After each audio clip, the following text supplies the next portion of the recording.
oui, pour commencer avec la revue de presse People. Hein. Elle a dit à l'entame, c'est Trick-Dose. Après la titrologie, la revue de presse People. Et ce week-end, c'est la fête de la bière. Tout à fait. Cette année, la Fête de la bière, institution de Solibra, est à sa 9e édition et est désormais dite Bock Festival. L'événement se fait en 3 étapes, San Pedro, Yopougon et Koumassi. C'est donc dans la cité balnéaire que le top départ de Bock Festival 2017 sera donné.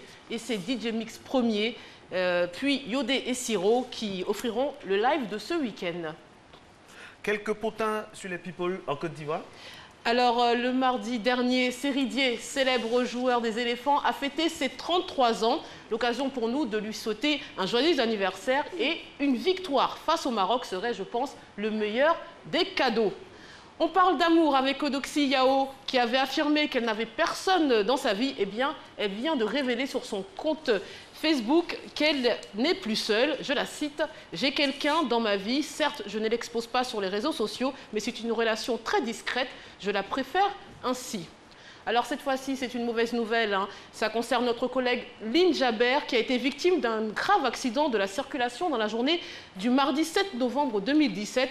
Heureusement, il y a eu plus de peur que de mal. Elle s'en est sortie indemne, grâce à Dieu. On lui souhaite donc le meilleur pour la suite. L'acteur emblématique Chuck Norris met un terme à sa carrière.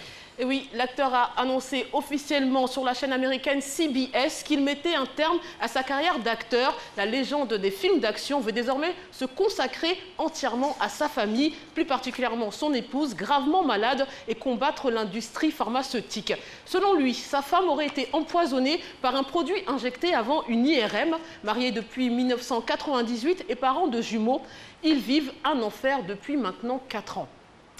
La princesse et le prince héritier de Norvège ont effectué une visite officielle, c'est en Éthiopie.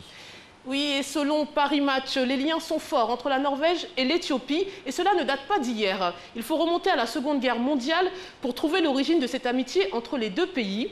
Alors, tous les deux exilés en Grande-Bretagne, alors que leur royaume était occupé par l'Allemagne pour le premier et par l'Italie pour le second, le roi norvégien Hakon VII et l'empereur éthiopien Haile Selassie ont noué une relation étroite. Les décennies se sont écoulées, les chefs d'État ont changé plusieurs fois, mais l'amitié entre les deux pays est restée intacte, nous dit l'article. Alors, on finit sur une note humoristique, on rit d'avance déjà, et c'est avec le journal Biche. Et oui, c'est une caricature très drôle pour le coup. Un jeune homme mettant sa main devant la bouche de son père dit à sa mère « Papa respire lentement ». À quoi elle répond « Laisse-le, il est tellement avare qu'il gère sa respiration ».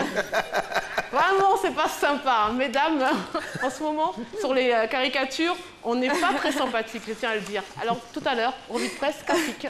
Merci Fatima.